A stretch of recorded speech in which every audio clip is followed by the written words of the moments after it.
Oke, kita akan bahas ya. Pemirsa, kembali di Bincang Pagi, melanjutkan pertanyaan saya sebelum jeda tadi. Banyak pertanyaan mengapa momentumnya sekarang, sepertinya tepat sekali begitu, dan kemudian memunculkan pikiran di masyarakat bahwa ya ini kriminalisasi pimpinan KPK. Bagaimana untuk meyakinkan bahwa ini tidak ada skenario kriminalisasi? Mungkin Pak Asrul bisa melihatnya, memetakannya. Ya, saya melihatnya seperti ini. Tadi sudah disampaikan oleh Pak Alfon ya. Kalau soal kenapa sekarang, hukum itu ya ukurannya itu tadi ya, soal kadaluarsa ya. Ini sudah kadaluarsa atau belum gitu. Sepanjang itu belum kadaluarsa, dari perspektif hukum pidana itu tidak ada masalah.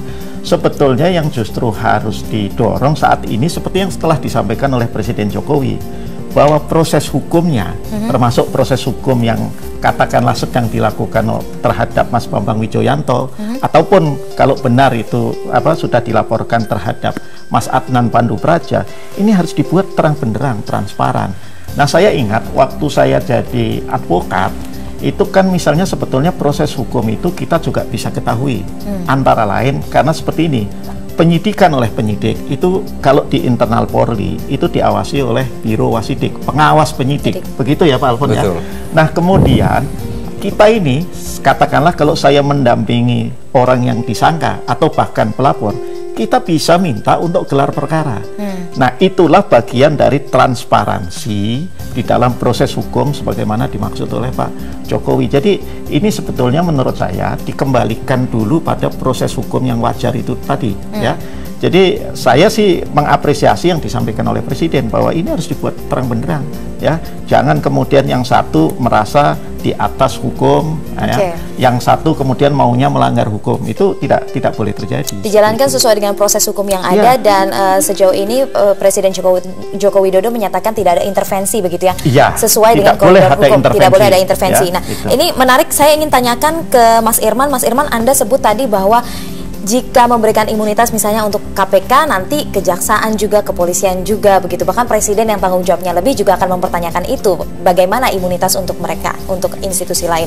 Nah, tapi kemudian jika kita melihat dari sejarahnya, cicak buaya sudah terjadi, kemudian mengindikasikan kriminalisasi. Lalu berapa tahun kemudian sekarang ini indikasi yang sama juga terjadi. Lalu bagaimana untuk mencegah hal skenario yang sama terulang? Jadi kita harus berpikir yang lebih komprehensif agar konflik ini hikmahnya bukan dirasakan oleh kedua lembaga ini, kedua orang-orang yang dianggap bermasalah ini. Kan jangan sampai kita menyelesaikan kedua orang yang dianggap bermasalah ini, tapi kita bisa rasakan seluruh rakyatnya dalam kehidupan bernegara kita. Kriminalisasi mungkin tidak hanya menimpa pada dua orang yang bermasalah ini kan, mungkin bisa jadi sudah puluhan juta orang di Republik ini yang merasakan, cuman tidak terdengar dia menjerit sakitnya tuh di sini tuh, kan gitu kalau dikriminalisasi. Jadi kita mulai berpikir, Bang Asrul, teman-teman di Komisi 3, apa sih itu kriminalisasi? Kriminalisasi bisa karena tindak pidana itu mungkin daluarsanya terlalu panjang kan gitu. Daluarsanya terlalu panjang, mungkin dipikirkan ke depan oleh teman-teman DPR dan Presiden untuk dipikirkan ada tindak pidana daluarsanya itu harus direkonstruksi sedikit, misalnya cukup 5 tahun saja, atau misalnya kalau sudah dilaporkan ada yang mencabut laporan, udah tidak boleh lagi, selesai di situ kan, misalnya seperti itu dipikirkan di situ. Atau kriminalisasi itu juga bisa berbentuk misalnya ada undang-undang pidana yang tidak jelas, tidak tegas, tidak pernah tertulis, tapi penegak hukumnya menjalankan dengan semangat nilai-nilai baik di kepalanya, itu juga bisa kriminalisasi namanya di situ. Jadi tidak pernah kita sepakati sebuah aturan pidana itu gitu secara tegas tertulis melalui wakil-wakil kita di DPR dan Presiden, tapi karena menurut penegak hukum saya harus begini karena ini begini, itu juga nggak boleh, itu juga bisa kriminalisasi namanya. Jadi coba kita renungkan pernyataan Presiden ini tadi malam itu bagus, dia bilang tidak boleh ada kriminalisasi. Nah, pembantu-pembantu Presiden ini harus menangkap yang di mana sih itu kriminalisasi. Di situ yang sering terjadi selama ini, bisa salah duanya tadi yang saya sebutkan tadi. Ini kemudian direvisi, dipakai dalam hukum pidana kita nanti ke depan agar kita semua warga negara itu bisa merasakan di daerah. Karena apa? Dengan hukum pidana yang tidak jelas, tidak tegas dan tidak tertulis, semua orang bisa dikriminalkan. Saya sering katakan bahwa kalau misalnya delik korupsi ini ini delik korupsi Undang-Undang 3099 ya, itu kalau mau itu tafsirannya itu bisa tak terbatas itu. Ya, kalau tak terbatas, tidak ada batasan-batasan tegas. Belum lagi dibuat salto dia dengan undang-undang pencucian uang di situ. Disalto-saltokan di situ atas dasar niat baik penyelenggaraan penegak hukum itu. Dan ketika menjelaskan ke publik dan niat baik, maka legitimasi juga akan muncul. Padahal kita tidak pernah sepakati itu cara seperti itu. Ini juga bisa disebut, makanya banyak yang merasa, wah ini bagaimana ini kalau seperti ini. Makanya kita pikirkan ke depan, harus kita buat sistem agar tidak ada yang boleh dikriminalisasi oleh lembaga negara di situ. Itu salah satu poin yang penting. Dan juga dulu pernah saya usulkan bahwa lembaga-lembaga negara yang namanya penyidik yang bisa menangkap dan menahan seseorang itu tidak boleh diberikan alasan subjektif, dia harus alasan objektif, termasuk menyadap dan lain sebagainya. Yang upaya-upaya paksa di situ nggak bisa dia. Kenapa saya tahan? Karena saya khawatir dia melarikan diri, dia menghilangkan barang bukti, kan nggak bisa seperti itu. Kalaupun mau menangkap dan menahan orang, Anda harus ke pengadilan sana dulu, kan seperti itu. Jadi kita pikirkan ke depan. Bahkan juga kalau misalnya kan sekarang kalau kita ditangkap nih atau ditahan lah, kan kata penegak hukum, Anda ke pra-peradilan aja, kan gitu. Bisa mekanisme KPK dulu suka ngomong begitu, sekarang Polri juga ngomong begitu, kan gitu. Anda ke pra-peradilan aja juga, kan sama kan. Dan apa kalau misalnya pra-peradilan itu paling yang kita dapat adalah ganti rugi, rehabilitasi dan kompensasi, kan seperti itu. Sementara kita udah ditahan berapa puluh hari di situ, kemudian udah bagaimana anak istri kita di rumah, keluarga kita udah terbengkalai. Makanya dulu saya pikirkan bahwa kita pakai prinsip resiprokal aja. Kalau ada penyidik yang menahan kita, kita gugat dia di peradilan, ternyata peradilan membenarkan kita, gantian kita masuk penjara. Yang menahan itu gantian kita di situ supaya dia hati-hati kan. Anda tahan saya misalnya penahanan 20 hari, saya bawa pengadilan bilang dia tidak berdasar, gantiannya.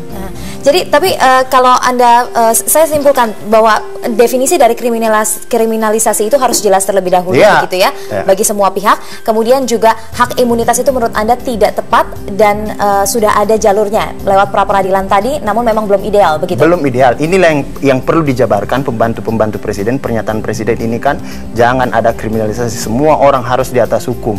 Ada daulat konstitusi, itu harus dijabarkan oleh pembantu-pembantu presiden. Saya ingin tambahkan ya, karena ini dirujuk juga bahwa DPR juga memiliki hak imunitas. Tapi hak imunitasnya DPR itu terbatas, yaitu ketika dia menjalankan fungsinya sebagai anggota dewan, terutama dalam rapat-rapat.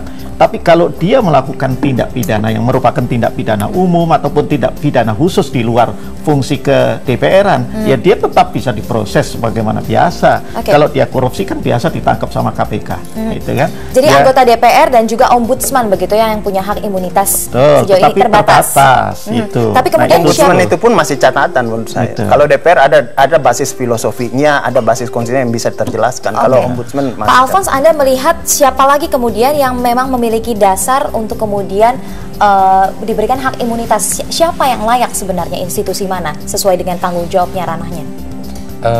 Dasar pemberian imunitas terhadap seseorang, terhadap penegak hukum itu harus dipertimbangkan secara matang. Kepentingan apa yang dibela? Apakah dengan memberikan imunitas itu maka kepentingan negara di atas segala-galanya?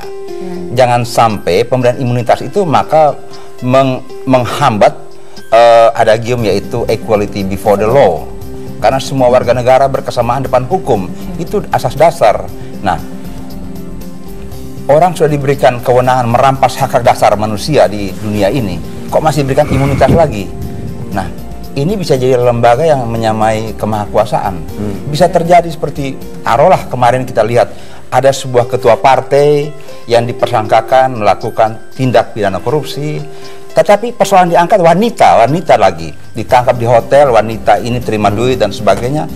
Anatomi persoalan sebenarnya suap dari seorang pengusaha kepada seorang calo.